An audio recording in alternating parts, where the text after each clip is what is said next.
I've heard from JK how things have changed here is meeting on a regular basis as a food committee, and I think you should continue to do this. Also, I'm looking forward to your implementing some of the ideas that we're going to talk about today.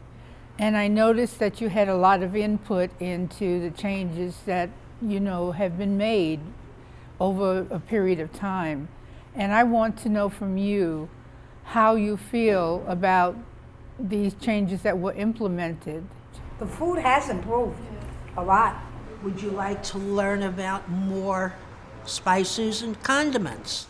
What would your food classes and clubs look like? Don't want it to be only the food committee. Cook a snack for everyone. Exactly. People here would think they would definitely participate in gardening. I would. Yeah. To have a meeting like we have every month, to include the residents more in on it, to have a committee like we have here. So you'd have to put on an apron and become a pizza chef. That would definitely be fun. Chef Daniel was hired at Rockaway Manor. The food changed in the respect that we had much more of a variety, because one of the biggest complaints before Chef Daniel was the cook here and the food, very plain, not much variation. For instance, lunches would be like very simple. You knew like this was going to be the meal a certain day. I mean, we do now have a menu, but the variety is much more, and the residents are happier because one of the things that makes them happy is food. Food improving is because I'm doing a lot of the physical work rather than buying it. The chickens used to come in quartered, and some would be small, some would be big. Now I'm quartering the chickens. The chickens come in at a 4.5 pound chicken. Everything is uniformed. Everything is the right size. I'm making a lot of the things that people would buy, which keeps costs up.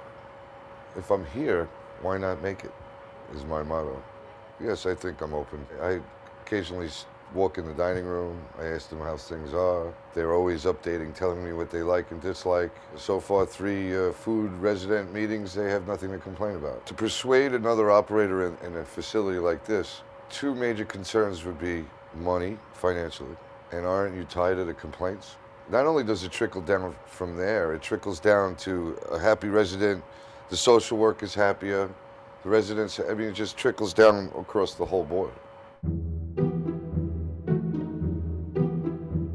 Do you think that bringing in different ethnic type foods would help? Like, Yes. let's say Mexican or... That would be nice. These are definitely have an Asian flavor, these dips. So these should be some new tastes for you. The tomatoes were roasted in the oven. Some oil, some black mustard seeds, the green chili, and mint leaves. So we have thumbs up? Yeah? This is dark meat chicken. It's been marinated with a wet tandoori spice on the meat side. Right. What is the tandoori spice? Right. So this is a chicken leg and thigh that was together, and I took out the bone, and we made the chicken stock with the bones. So the skin was on, and now. Why did you choose this recipe? As Lynn said, that we should choose something that reflects diversity. So the 2 dishes I'm making are Indian. They're South Asian.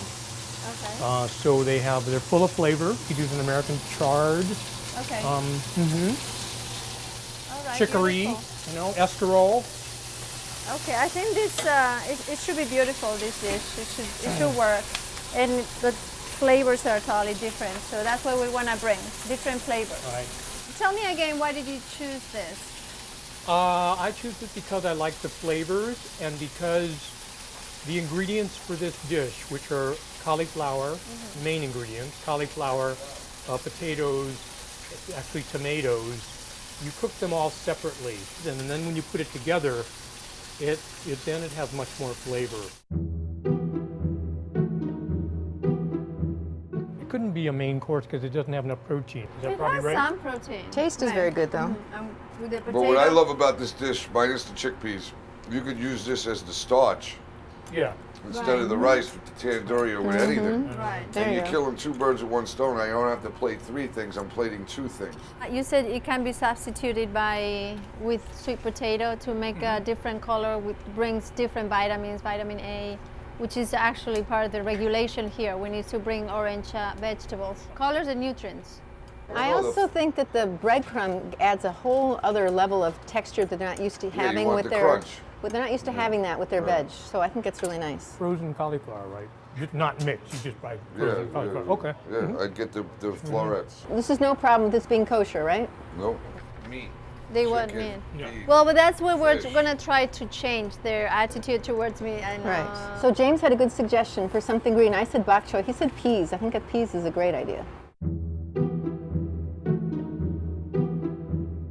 At the right serving size, what's the cost for serving this per head? It's $2 a pound for chicken if I'm quartering it. So you're getting 4 thighs out of a pound. So 50 cents plus the rice plus the veg. Figure $1. $1. $1.10. What would this cost per person? Very little. My guess would 60 be. cents? Yeah. Would you have This any kind of dish. procurement issues with these vegetables? No, this is fine. There's They're no. fine. Okay.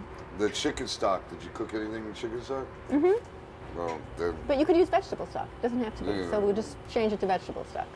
See, I knew that we could get flavor like this and keep it at under $1.50.